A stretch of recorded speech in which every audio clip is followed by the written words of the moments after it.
Most popular YouTube, another day, another demo, and today we are looking at a game that ended just a few minutes ago.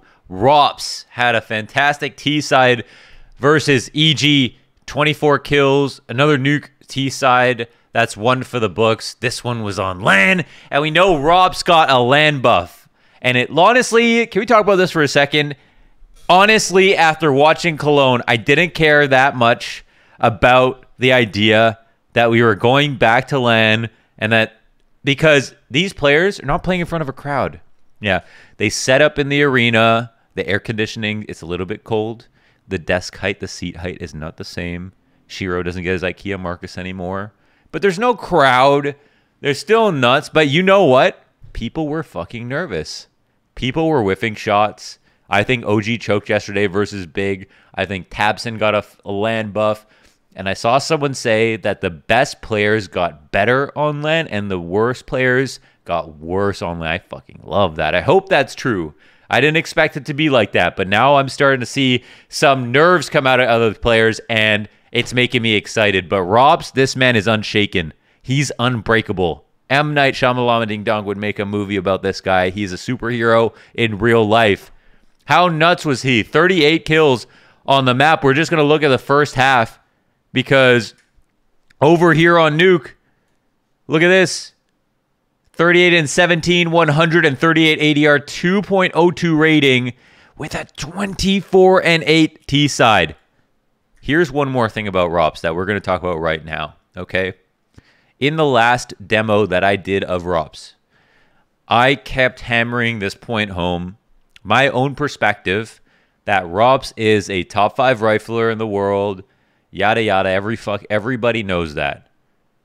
But he was not a superstar overall level player. And the biggest problem with him on his old Mouse Sports lineup with Kerrigan and Chris J, BMAS for a bit and stuff, when they were at their worst, it was when ropz was hanging out in B tunnels on Dust 2 and Kerrigan and Chris J and Frozen would run out long, and then Kerrigan and Chris J would both die, and then Frozen would get the trade, and then ropz would be in an unwinnable 1v3, and then they would end up losing games, and ropz would have a positive KD, 100 ADR, but they wouldn't win the games. And for that reason, no matter how good ropz was, that he was never put in a position to show how much he could take over a game because of his play style. This guy is incredibly meticulous. He's slow. He's careful. And if he does peek an angle, if you do push him, he will kill you.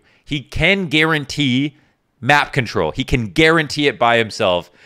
If you know ropz is in upper B tunnels, you don't push him without at least 3 guys, all right, and one on the flank. You never go one-on-one versus him. That's the kind of aura he has. But what's changed these days? Maui's made a video on it. Haka has made a video on it. ropz has started to become more aggressive. He's taking more opening duels. He's starting to play for map control a little bit faster. He's running a little bit more.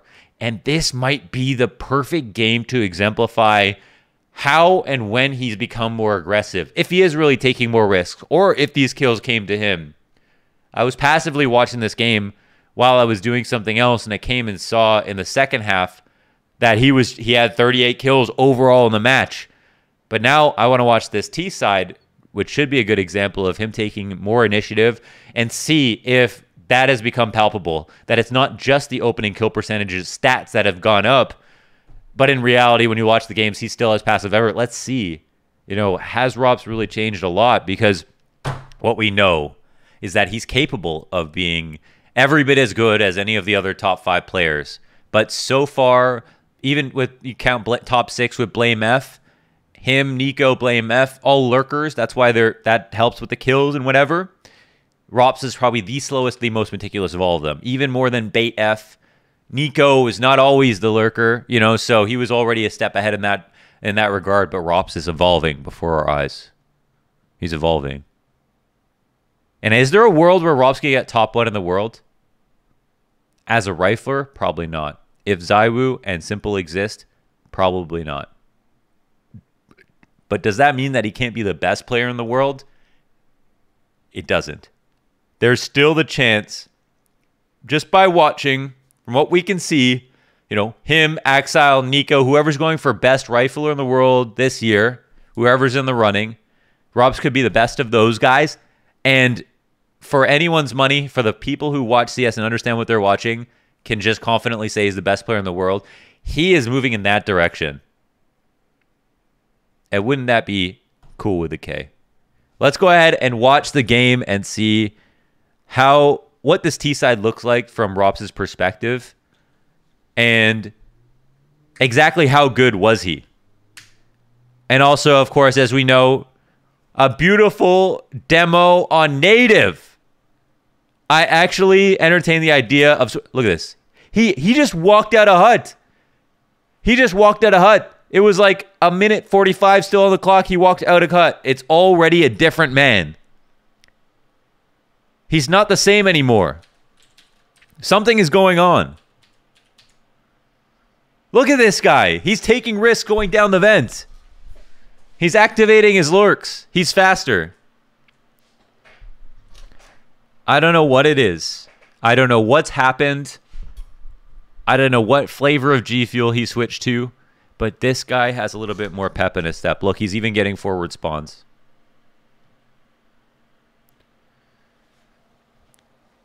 When you get a 24 kill half on CT side, it's impressive.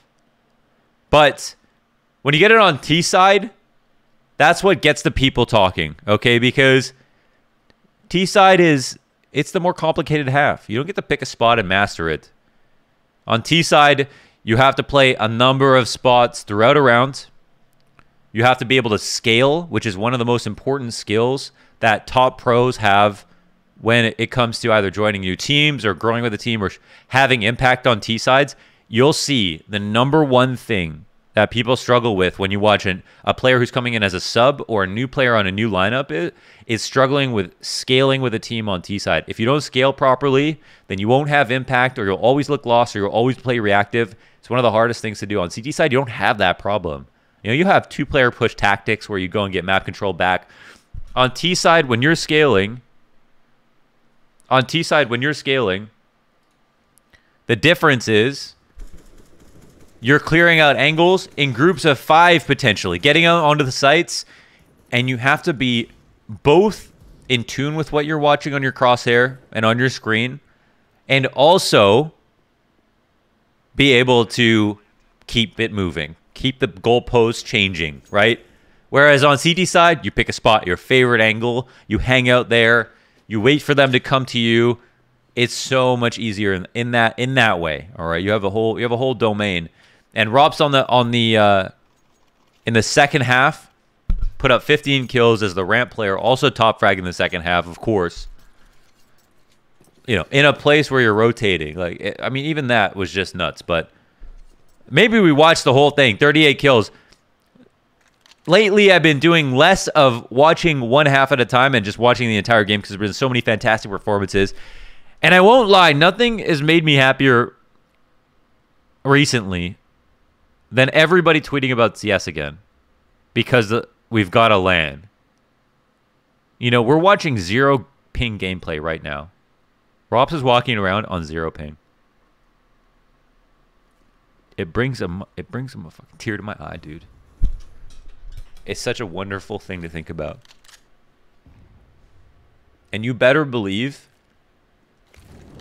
that there's a difference with the perception of the game right now. Whether it's from home, whether it's from the players who are there, and all of the content that's coming out of this LAN, it does feel real. I was very hesitant to believe that it was going to make a huge difference because I'm still looking forward to crowds, of course. Of course, we're still looking forward to crowds. But even just having all the players there with the cameras around them, a little bit more pressure, it's just it's beautiful.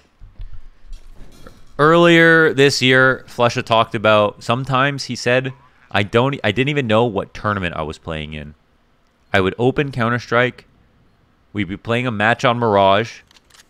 They didn't have overlays, casters, audience, setup. They didn't even know who the organizer was. They were just playing another game of Mirage versus the same team they played 3 times in a week. But now it feels like a real match.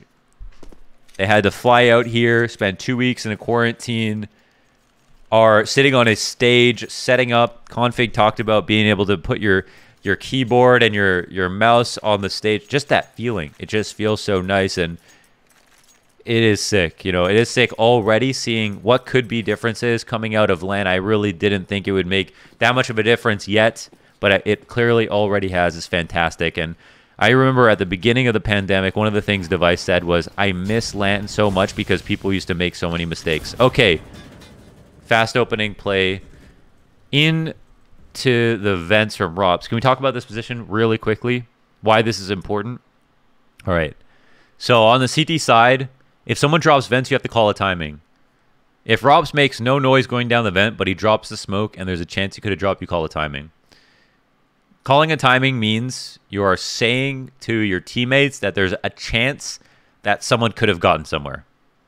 You know, I'm spotting 2 angles, timing on mini wrap, timing on heaven wrap, timing on that is just to say there's a chance, just so your teammates can't play certain spots, whatever. So there's a timing on vent here, and they might be very certain that ropz dropped because of the sound. Then boom, what does this do? On Nuke, the idea is you increase. Let me put it to you this way, okay? Let me use this example. You're trying to increase the gravity on the map on T side. All right, this sounds silly. Stay with me. ropz is in the vents, adding weight to the underside of the map. The players are potentially crossing, whether we know outside smokes are there or not. Everyone's going downstairs. They're increasing the gravity to the underside of the map. And what this is doing is pulling rotations out of heaven, all right? Down. And the idea with Nuke, with the verticality, is to pull the rotations down, okay? And the idea is, minute 36, you get into the vent, you're pulling people out of their favorite spots in heaven, you're pulling them down into hell, down onto the bomb site, down by the vent. And what this does is it allows you in the future to be able to use that rotation against the other team. Number one, you could go fast downstairs and hold the vent and hold this one rotation spot. If someone comes down here and they wrap through lower, they kill one person, they know vents is open, they don't have to worry about rotations with ropz here. He can also kill a guy who might be playing secret aggressively right now. He can also hear everything downstairs. This is huge. But if they didn't want to go downstairs, ropz could stay in the vent and be a late lurk to come back upstairs as well. This is somebody who is now a pain point on the CT side. And even though ropz at 47 HP, this positional compensation he's got by getting down the vent adds so much value to the T side. And even if the game plan isn't set yet for where Mousesports want to go, he did this by a minute 36. So they have so many options. Circuit's one of the cross. I still don't know if the outside has been smoked yet. Oh, he gets 2. Okay.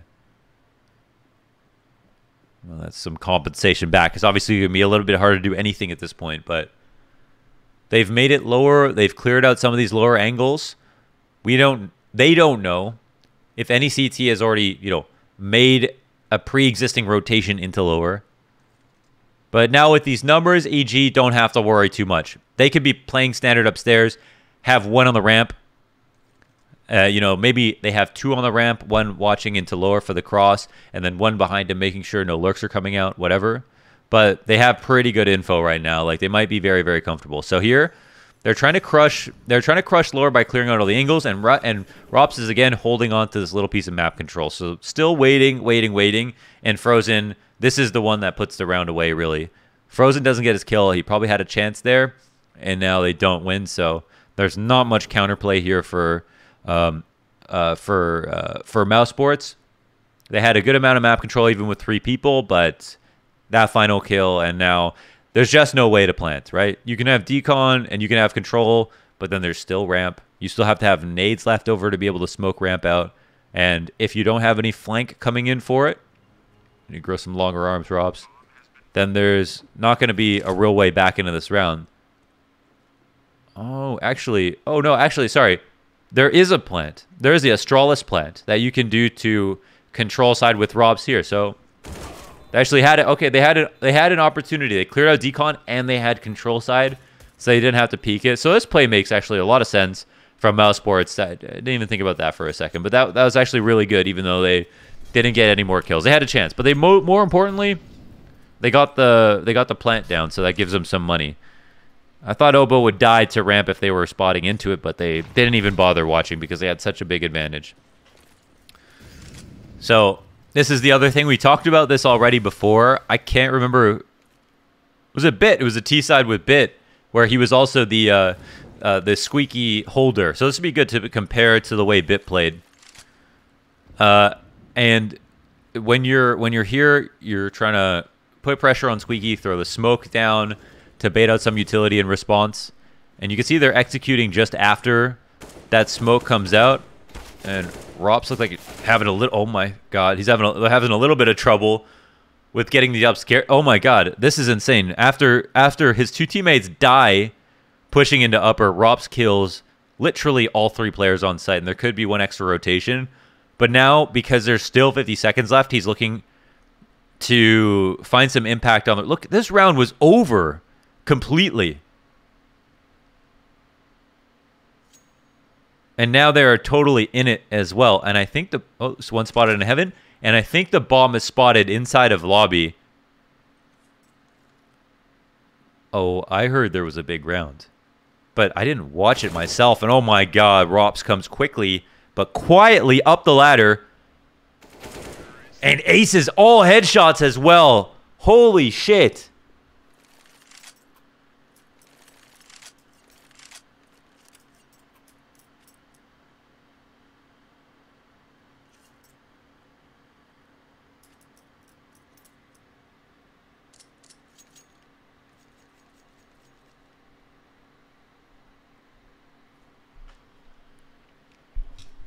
CT timeout is called. Honestly, you don't even want to take a timeout after a round like that, because I know ropz has ice in the veins, but everyone's adrenaline is going to be pumping after a round like that. That is... I might be switching back to... I'm not even joking.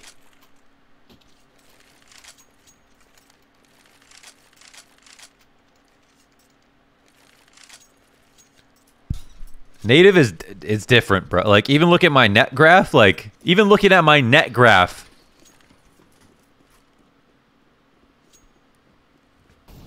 Like, I just want my net graph to look like this again.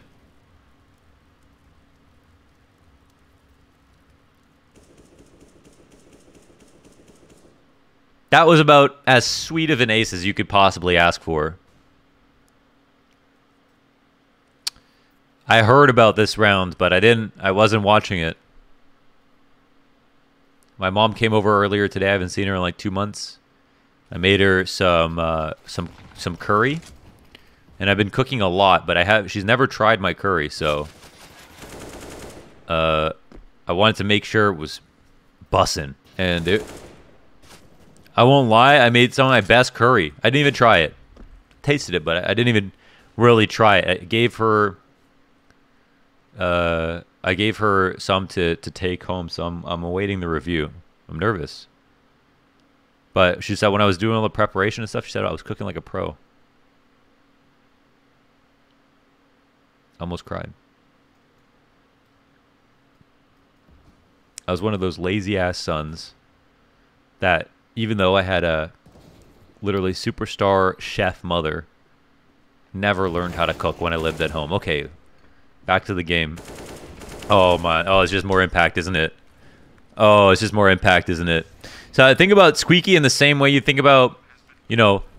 Okay, not in this specific situation, okay? There's probably a lot of examples, so I don't want to actually get too specific. But the one I did earlier on Inferno, when it comes to entering and how to make the connections with your teammate at the appropriate time, if you are the solo man in a choke point... or women or whoever, you want to wait until your teammates have made enough progress before you start peeking out. So as ropz dies inside of Squeaky, they lose a very important part of the map control. that could have been traded if you didn't wait for them to come out of into mini. When you're too slow is when you don't join your teammates at the perfect time, and that you can both kind of peek the same angles at once. But that's an example of when you know you're supposed to activate, when you need to drop what you're doing and connect with your team, and basically just it comes out at the same time they wrap inside mini, and then they hit upstairs, and they have all this squeaky control. It's huge. And just having the squeaky control when your teammates are wrapping inside mini, we talk about this all the time. It's about compromising spots. The guy in squeaky can molly out opposite vent. He can come out of vent. He can come out of squeaky. He can clear close vent.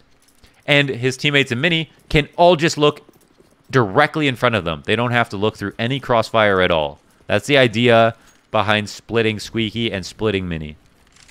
It's obviously just good fundamental Counter-Strike. Every single map has situations like it, and you just have to be able to identify where those are. They're everywhere.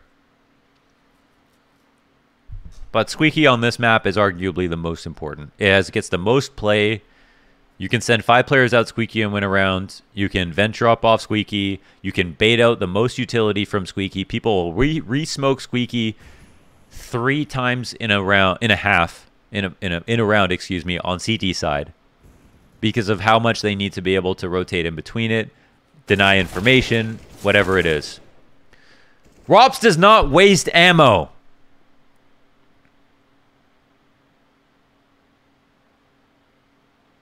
When he flicks, it's just far enough. When he shoots, it's just as many bullets as he needs, not one more bullet than he needs every single time. And if he peeks an angle, you're probably going to die. Like, there's very little chance that you're not going to die.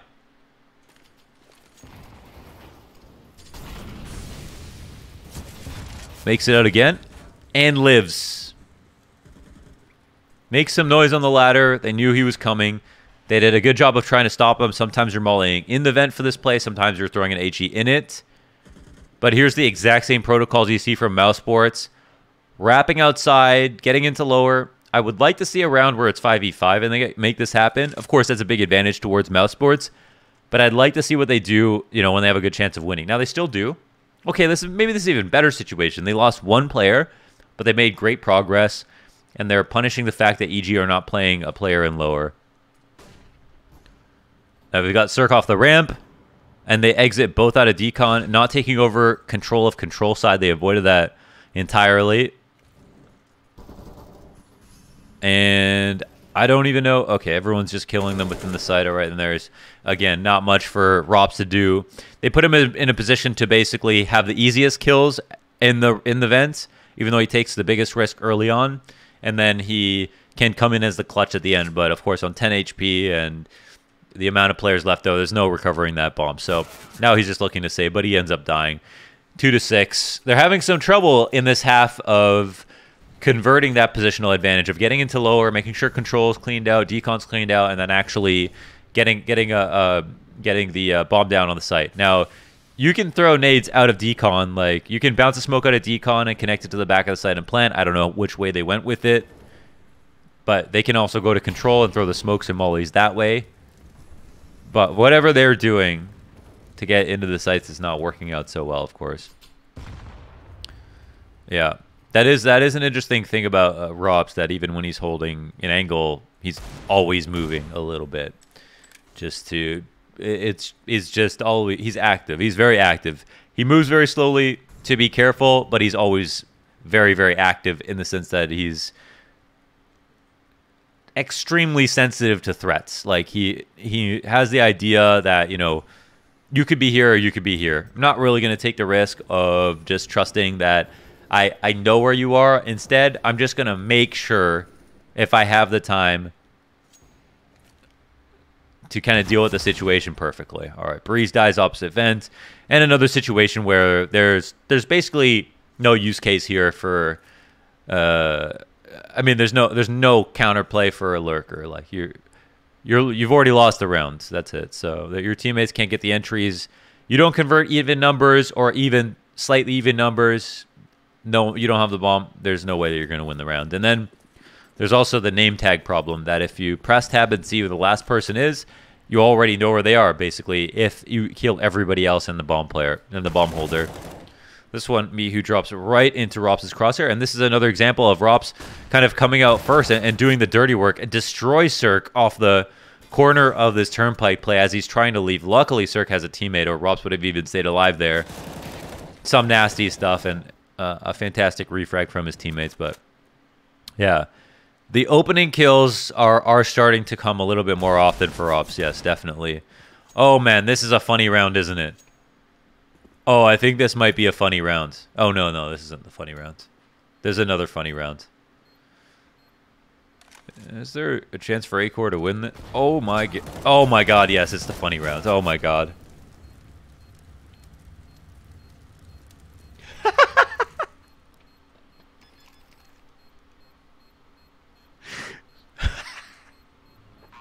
Yo, if there's one thing that's sick about Acor, it's his movement.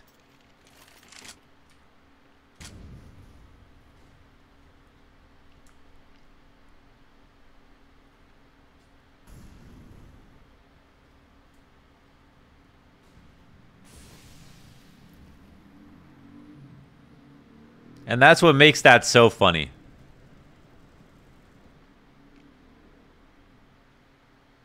He's not usually the guy you see playing bumper cars with his teammates. I've actually applauded him for being able to back up around corners and walls and stuff without hitting anything. He's super good, obviously, with movement. I mean, him and Cirque are probably up there as top two. Just pure, like, impressive movement on ladders, moving around, spatial awareness, etc. Mechanically, he's sharp. He's very fast too, but you know, a moment like that every once in a while just to humanize him is great. What is this? Where did Obo even come from? How did he get all the way back there? I don't even know what happened. Oh my God. Well, okay. There's a punish. And you have to see that, you know, ropz is not dropping vent every round. There are teams and players that will do that. It depends. You know, you might be able to get away with it. Sometimes stopping a vent drop is a little bit difficult depending on spawns because on Nuke you're not rotating your CT spawns as much. On Dust 2, some people are actually playing spawns now, even on CT side, just because the map is so spawn based. But on Nuke, like most of the time, you're not really playing spawns that often. So if your guys come up heaven late or the Molotov's late, or an HE is late or something like that, that vent drop can happen, you know, multiple times in a row, and it's hard to stop even if you get some damage off. But what's important for ropz in his spot, standing inside the squeaky, is that sometimes he's in the back of lobby waiting for a push like that. Sometimes he's putting undue amount of pressure on squeaky, throwing all of his nades and really making it feel like a rush is coming, or you know, multiple players are dropping vents, whatever it is. But it's very important to just have variety, whatever you do. It's not all methodical in the sense that you know what the other team's going to do, so here's your response. You're taking a guess because they're trying to come up with some idea to counter your next move, and you've got to take a guess as to what that is as well. And on that level, it's mind games. But that's something people should think about when they play spots, right? You play the same spot 3 times in a row, that's all the other team is going to talk about. And this is such low-level thinking, but it's just such an important thing I feel like sometimes people forget. When you see somebody play a spot 3 times in a row, what do you tell? You tell your teammate, oh, we're going to kill this guy. Oh, this is what he does every round, right? So that's why you don't play the same spot the same way every single time. Another opening duel one for ropz as he tries to enter into ramp. No refrag as his assailant escapes.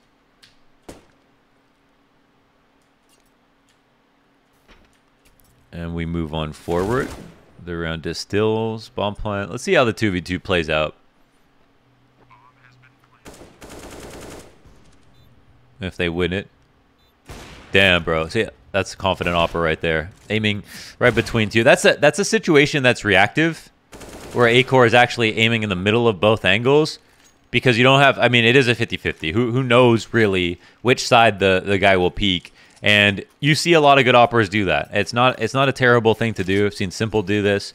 Sometimes you're really trusting your flick. If you're really trusting in a sense that, like, Acor has the opportunity not just to flick, but to also adjust and then shoot, which is what you like to see. Sometimes if it's small enough, it still makes sense to do that. I think I can think of situations on Mirage B site, for example, with the pillars, where people will aim in between a pillar in a 1v1 situation where it's close combat. Sometimes it's not a bad play to make. You usually don't want to trust your flicks to guarantee a kill, but sometimes it makes sense. Look, copy and paste, and oh my god. What? Like, Cirque had an op, right?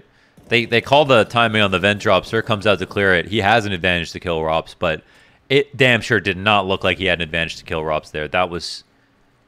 I don't know. I don't know if Cirque just was like hard clearing him and he just got one bulleted like that, but no chance. That looked like Cirque stood absolutely no chance at all. And now we're already on the hunt. Same deal though. They drop every single time ropz drops vents. Mousesports go lower. They go lower for the plants actually consistently. One thing that EG have done very well here is getting damage off on the cross. If they hadn't gotten kills, and Cirque was doing a good job of that on the cross, then they'd basically Mousesports winning so many more rounds. So honestly, I'm very critical of a lot of teams that don't do a good job of getting damage off on the cross, spamming the cross, nading the cross. Some teams play that outside situation way too passively on TD side, but EG did a good job this half. But here's a round where Cirque, who's usually doing the damage on the cross, comes lower to kill ropz in the vent, which is actually a very pragmatic adjustment considering what we've seen from ropz. Every time they drop vents, he drops vent, he stays there, and they go lower. But he can't even kill him with an op in his hand. ropz coming in to clean house off of a successful anti-eco lobby crunch on the CT side. And again, I mean, he is just an assassin today, so really not surprised to see him get these kills. But yeah, this is it's one of those situations where you just you watch this without X-ray like we're doing now, or you watch this from the other POV, and it's not fair. You know, he's playing this like in RTS more than he is in FPS. He just tells his piece where to go, and they just hit their shot 100% of the time. Here, ropz just trying to punish the off-angle push, and we'll clear stuff out. We go down 4v5. Let's see what the game plan is for ropz. I always love watching these situations. You know, you see some teams throw rounds away like this, and he dumps his whole kit outside of Squeaky again. It can be to bait out this idea that he could be dropping lower. They don't have any outside presence right now, so it's Mousesports playing in the dark, but they're taking a gamble and they're trying to trick the CTs into squeezing for some information. We are at a state of the game where people do not believe that the round is over in a 5v4, and it still makes sense to push sometimes 5v4. I think that was a very faux pas thing to do just a few years ago, but if you ask many pros, it just because it's a 5v4 does not mean the round is over. A lot of it comes down to position. How much information do you have? If you have a lot of information, then you're usually spread thin. Then it makes less sense. If you have a little bit of information, sometimes you do want to pull off a tactic where you try to do some kind of split. And here again, a failure to take lower with 17 seconds. There's no chance to recover their bomb. That bomb is there. He's thinking about it, but yeah, teammate tried to crush on that. The guys who were going lower really did not stand a chance. No chance whatsoever. Okay, that was ropz on the T side. A fantastic half. And what can you say about it? The aim was perfect. And ropz is playing like that on LAN. I don't really know. What can you do to stop the kid when he's in this form? He's in murder form. And it's not just today, actually. It's usually every day with ropz, but even yesterday, even versus Bad News Bears, maybe the most impressive of all. But yeah, it is an everyday thing with ropz, really. But now we're on LAN. It makes it extra special. 38-17 on the map. I'll leave a link in the description for anybody who wants to watch the CT side or the whole game or the game for themselves. As always, thanks for watching. And if you like what you watch, let me know what you want to watch next. Like, comment, subscribe, etc. Bye, everybody.